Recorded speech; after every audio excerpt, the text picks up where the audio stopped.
The Joe Rogan Experience. And congratulations on that standout performance against Teofimo, because that was a giant wake-up call for the entirety of boxing. The level that you're on was it so high that you could be in there with a world champion, and make him a guy who beat. Yeah. I mean, legit guys, including Lomachenko. Yeah. That was a big victory for him.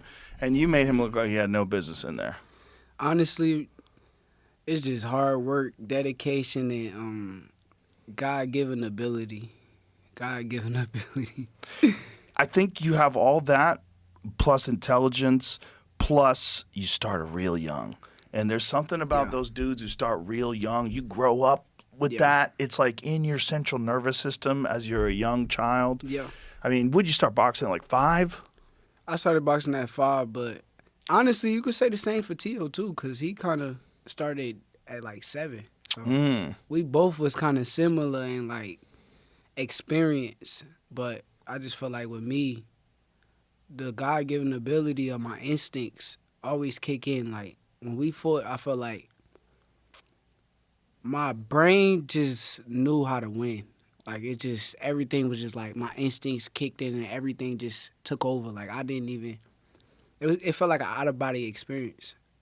Well, you're a very tactical guy. Like, you know, there's a thing, one of the things I love about watching you fight is I love watching a guy who sets traps and who avoids damage. And you are one of the absolute very best ever at setting traps and avoid damage. You take so few punches in your fights. Yeah. There was that one fight where recent fight where you decided to stand with that dude. Who was that? William Zepeda. That's right. Zepeda's a tough guy, man. He is. But you fought that in a different way. Did you do that on purpose? It was partly on purpose and partly to get his respect. Because I really ain't have a choice but to get his respect. Because if I'd try to outbox him and move around the ring, I probably would have made the fight harder than it had to be. So I knew, like, I got to, like, make him respect me early. And that's what I kind of, like, started the fight hot. Why would it make it harder than it had to be if you boxed him? Because sometimes when you, like, a guy, like, if you watch today's boxing, judges give the fight to mostly the guys that's coming forward. So if I'd have went in there and bagging up and moving around the ring while he was more active, it probably would have looked as though he's winning the fight. So I had to make sure, like, the judges know who's winning. So I kind of had to take some in order to give some in that fight.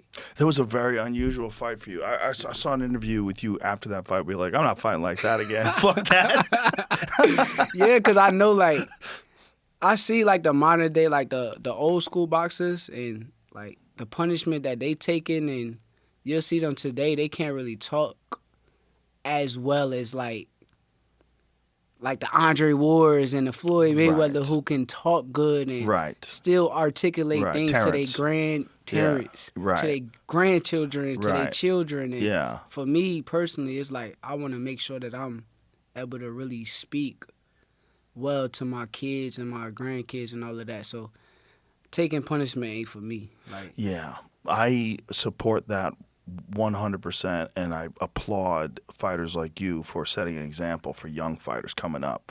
Like, defense and tactics and understanding the game is the most important thing.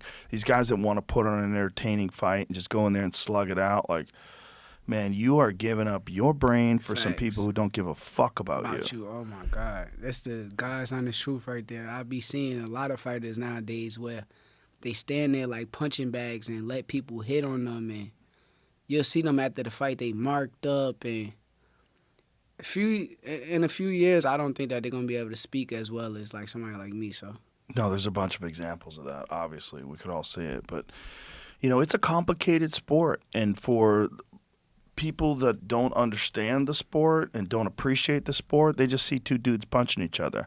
But they don't see subtle movements. And you were doing this, like, half-out jab and then popping him with it. And you could tell he had no idea it was coming. It was so frustrating for Teofimo. I was watching, I was like, there was a bunch of times where I was watching, I just was yelling out by myself in my house going, woo!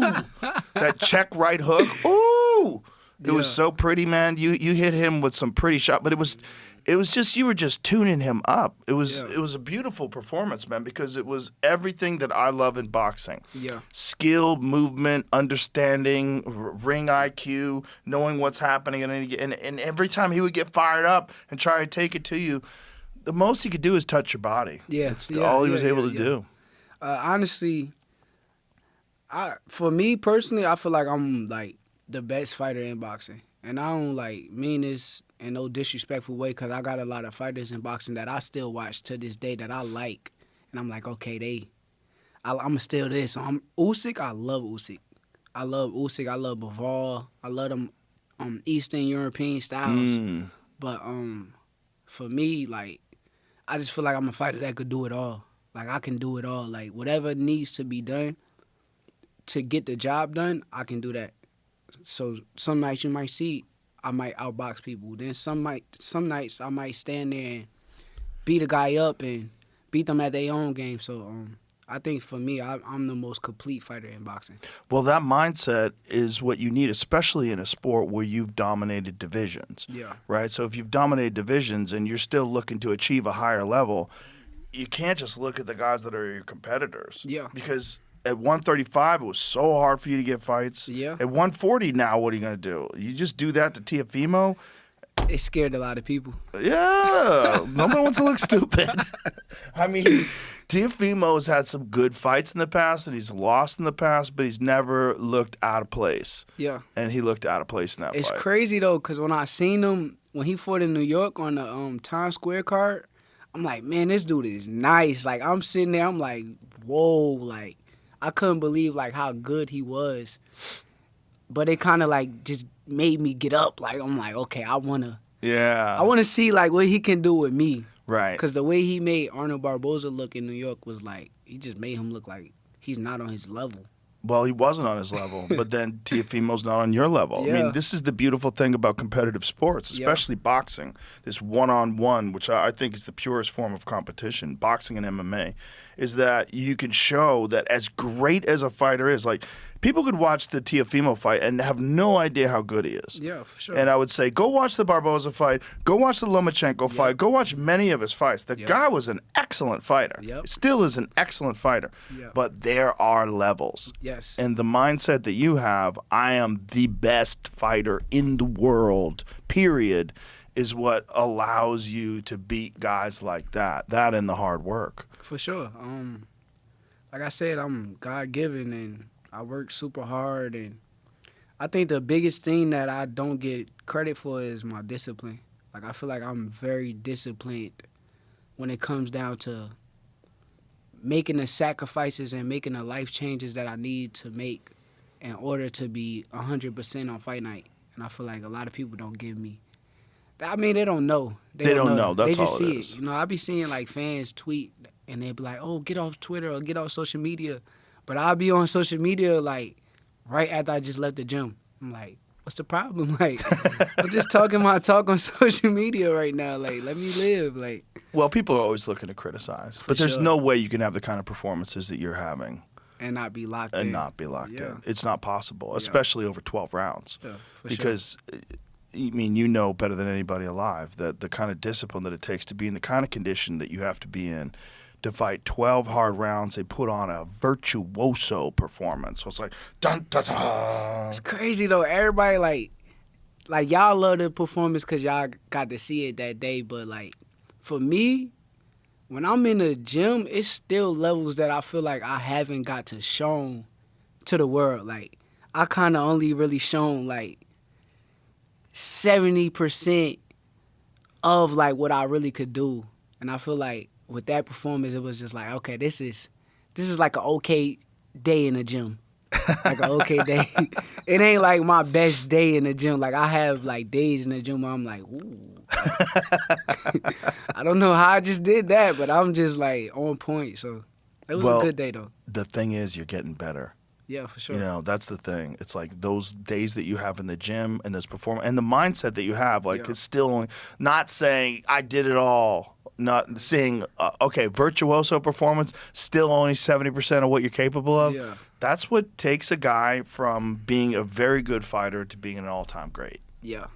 And it's a matter of maintaining that over years and years and years that is so difficult for people. Yeah. And discipline is where that comes in. Yeah. Enthusiasm and motivation is great in the beginning. Yeah. A lot of people have enthusiasm and motivation in the beginning, but it's when you've been a champ for 5 years, 6 years, Yeah. the grind of it all, the 12-week training camp away from your family.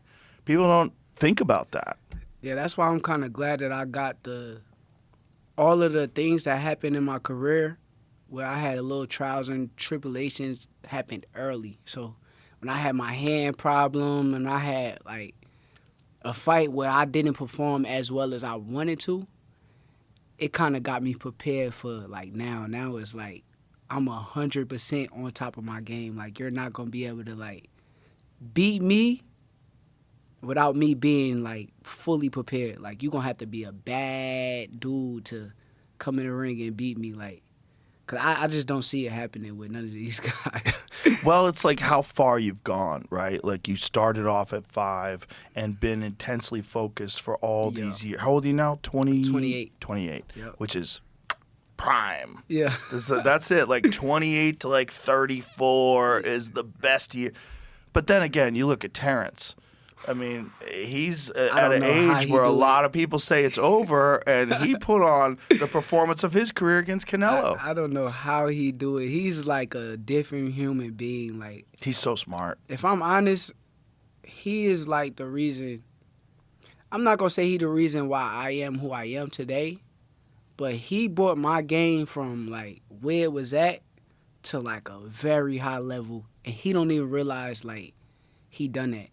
Like me just being in the gym, able to watch him and pick up on like the little things that he doing, his bad days, his good days, I'm seeing everything. And like when he come out there on fight night, how prepared and how ready, how confident. Like honestly, that dude he put me into a whole different world to where I'm like, oh, I can beat anybody.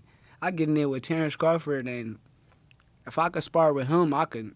How you gonna hurt me? How you gonna beat me? Like right. I'm in the ring with the best fighter in the world. Like one of the best of all time. You feel me? Yeah, one of the best of all, and one of the most versatile of all time. Yes. Because that's a guy who switches up left, right. There's and nothing he can't do in a boxing ring. Nothing he can't do. And the way he sets people up, we were talking during the podcast I did with him. He did this one sneaky thing where he was throwing a straight left, and then Canelo would go to counter, and he would hook it right off of the punch. Yeah. Like on the extension, Canelo would lean back to counter and bop, and catch him on the chin. You could see it. It's like, oh my God, that's pretty. I've never seen him throw that punch until Canelo, though. That's the crazy part.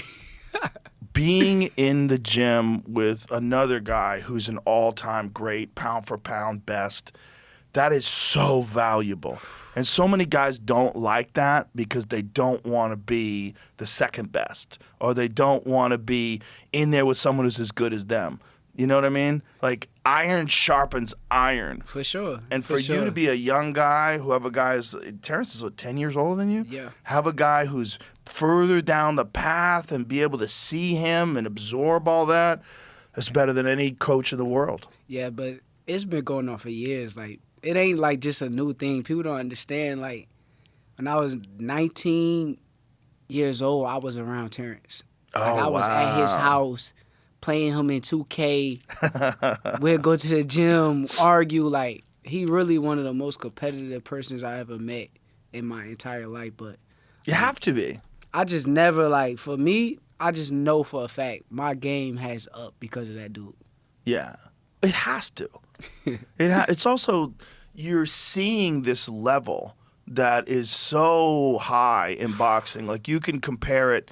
You could go back and look at Sugar Ray Leonard. You can look at Pernell Whitaker. You look at all these guys, and you can compare Terence to the people that the pundits sit down and say, all-time greats. And Terence is unquestionably an all-time great. He might even be better than them. He might be. Like, he might with all be. due respect to the legends. I agree with you. He is that good. He's that good. I feel like there's a thing that was happening before the Canelo fight where a lot of people were sort of dismissing his previous opponents and saying he never beat anybody and Canelo's another level. I know a lot of people bet a lot of money on Canelo. I was like, that's not a good bet.